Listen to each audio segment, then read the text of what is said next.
Good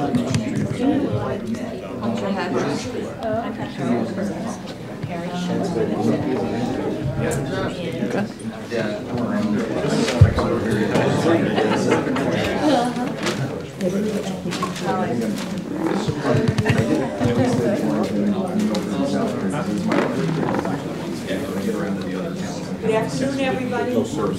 Thank you so much for being here. And we're just delighted that you're here for Andrew. And I'm going to turn this over immediately to our Chairman of our Government Relations Committee, Jim Walton. Thank you, everyone, for being here tonight. Nice to see a big crowd on a rainy night. Happy to introduce Senator Roraback. He's been a friend to the Chamber for many years, state senator and before that state representative. And just to note, we do are on a time schedule tonight, so 6 o'clock sharp. And with that, I'll turn it over to Andrew. Thank you very much, Tim. And I don't know what kind of format is envisioned, but what I would envision is an opportunity for me just to take 5 or 10 minutes of your time to share with you some of the reasons that I hope to be your member of Congress, and then to open it up to you to share with me what it is you think I should be focusing on should I earn the opportunity to be your voice in Washington. So I know many of you around this table, but I don't know all of you, so maybe I'll take a minute to introduce myself and say my name is Andrew Roraback. I'm currently a state senator representing 15 communities in Northwest Connecticut. And I've had the privilege of serving the people of this corner of our state in the state legislature for the past 18 years. I was born at Charlotte-Hungerford Hospital, and I grew up in Litchfield. I went to Yale University, and I graduated from the University of Virginia School of Law. After law school, I came home to join my father, brother, and sister in the family practice of law that was started by my great-grandfather in 1883. So after 4 generations of working here in Torrington, we're still trying to figure out how to make a living. The economy has affected us as it's affected all of you. I was brought up in a family where boasting was actively discouraged. My parents did not think it was becoming for their children to brag, but I'm running for Congress.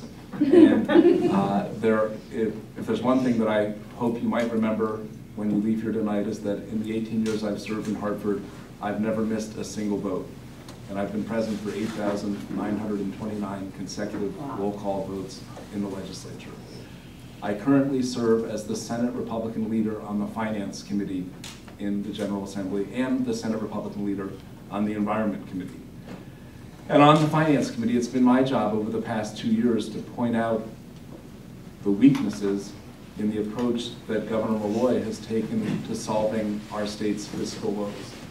More specifically, as the Senate Republican leader on the Finance Committee, I've tried to point out why imposing the largest tax increase the state has ever seen is bad policy if we want to create jobs here in the state.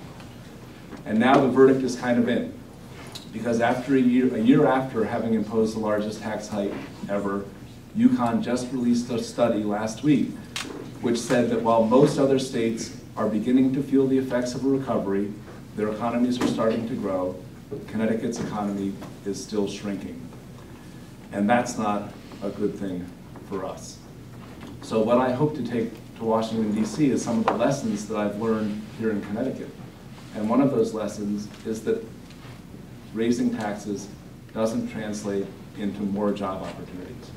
And more job opportunities are what the people in this district need and what I want to work to achieve. So I'll share just a couple of facts and figures and then open it up to a discussion. In 2011, federal tax revenues equaled 14% of our gross domestic product. Federal expenditures were 25% of our gross domestic product. When there's a blackboard, I usually get up and try to be a math teacher. So what that means is 14% tax revenues, 25% federal expenditures. That 11% difference between what the government took in and what it spent translated into a $1.6 trillion deficit in the year 2011. If we stay on the path that we're on, by the year 2020, 92% of every federal tax dollar collected will be obligated to Social Security, Medicare, Medicaid, and interest on the national debt, leaving 8 pennies of every dollar the federal government collects to be committed to our national defense, to our highways, to our airports, all the other responsibilities of state government. So the reality is, if we don't change the path that we're on, we are heading for a very uncertain future. Now, I'm a Republican, make no mistake about it, but I'm an American before I'm a Republican. And my commitment, if I go to Washington, D.C., is to be someone who is intent on finding common ground.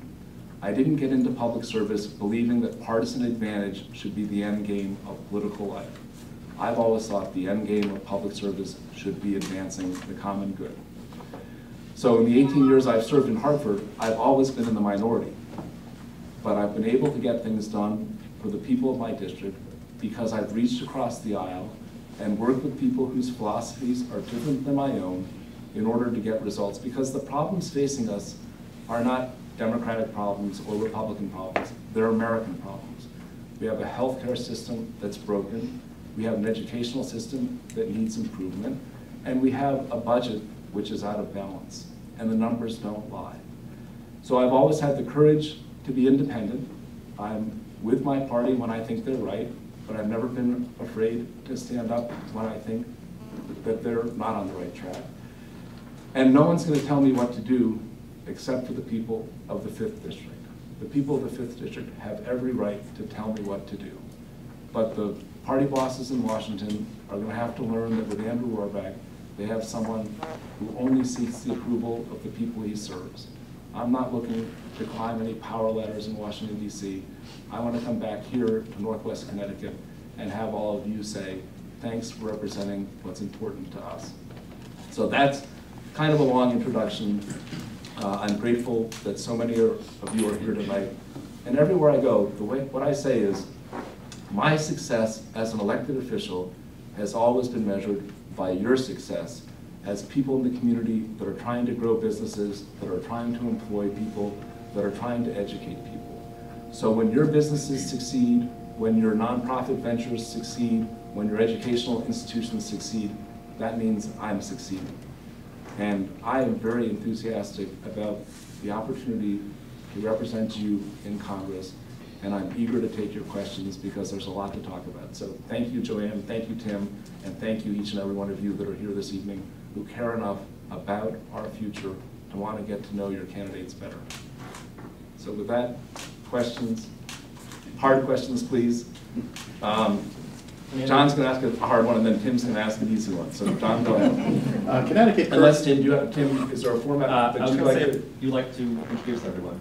Oh yes, right. actually, and that was my mistake at the beginning.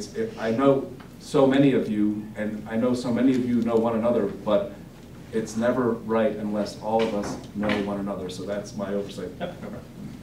John. Joanne Ryan, hi everybody. Stephanie Barksdale.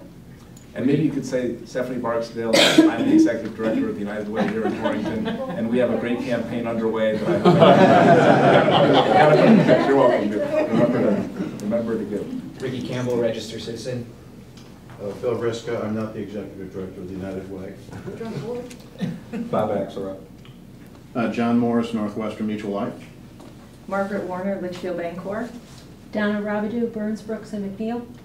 Mark Mormon, the remainder of what was a small company in Bridgeport.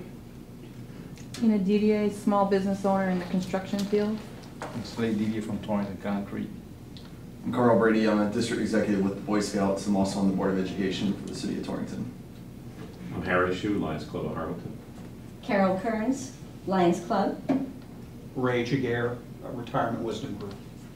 John Lavery, Sterling Engineering, Park Hampstead. Jenny Wilson, Hartford Current. Ray O'Neil, ONG Industries, and I'm also on Andrew's Finance Committee, so if anyone would like to write a check, I'll hang around and accept it. Drew Larson, Republican American. Frank Finch, an attorney from Winston, always adversarial with my good friend. And Art, we're not going to let you off the hook. Art Mattiello, City Treasurer of Torrington. Lynn? Lynn Farley. Tim Push, Burns, Brooks, and McNeil. Deirdre DeCara, nonprofit exec. John Harper. Ted Murphy, EJ Murphy. Brian Jones, ICE LLC in Torrington. Ross Brennan, campaign staffer for Andrew. And thank you. Michael's up there. Oh, I'm sorry, Michael, yes. Luckily, I've been a friend of yours for years, so that's fine. So John, you had a question. Yes, Connecticut currently has a 9% unemployment rate. As a member of Congress representing the 5th District, what do you plan to propose in policies or programs to get Connecticut, get the 5th District, and get Connecticut working again? Well, I think the most immediate question that Congress will have to face is the so-called fiscal cliff. As many of you know, if Congress fails to act, we're going to see a tax increase in the year 2013 of approximately $500 to $600 billion. And the Congressional Budget Office has said that if this happens, if these tax increases occur on January 1st, we can anticipate unemployment nationwide rising above 9% and the possibility of a double-dip recession. So the first order of business, in my opinion, is to make a commitment not to be raising taxes at a time when this economy is beginning to show signs of recovery. And as I said in my remarks, what I've learned in Connecticut is massive tax increases at a time when the economy is trying to recover are counterproductive to job creation. Ernst & Young recently completed a study in which they concluded that if the president's desire to impose a tax increase on people, individuals who earn more than $200,000 or couples that earn more than $250,000, if those tax increases go into effect, we will lose 0.5% of all jobs in this country, or 700,000 jobs. I'm not sure people fully understand that what the president proposes is to raise the tax on dividends from 15% to 43%. Now, older people, retired people, rely much more heavily on dividend income than the rest of us do. And if the tax on dividends goes from 15% to 43%, corporations will pay out much less in dividends. Because when the rate was decreased, corporations started paying out more in dividends. So seniors, retired people who rely on dividend income are going to get a double whammy. Because not only will their dividends be taxed at a much higher rate, they'll be getting much less in the form of payouts by way of dividends. The president also wants to see the tax on capital gains increase from 15% to 23.8%. That is going to make it harder for capital to move from place to place and create jobs. 53% of the people that would be subjected to this higher tax are people that own LLCs, Subchapter S corporations, small business people who flow their business income through their individual, through themselves as individuals. And so those small business people, when they make a profit, are either going to invest that money in creating new jobs, expanding their plant, expanding their business, or write a bigger check to the federal government. And I think the better answer for us right now is for small business people to be hiring more people, not to be writing a bigger check to the federal government. Tim. Andrew, I'm afraid this isn't going to be a softball one. With the idea of not wanting to raise taxes, where and how does the government cut expenses to bring the budget closer into balance? And let me first be clear with respect to my position on tax increases. What I think this country needs to do is take a one-year time out and not increase the payroll tax and not increase all the taxes the president wants to increase. We need to do a comprehensive overhaul of the entire tax code to make it simpler, fairer, easier to understand. You know, the United States hasn't reduced its corporate income tax since 1988. We have a corporate income tax rate of 35%. In the past 4 years,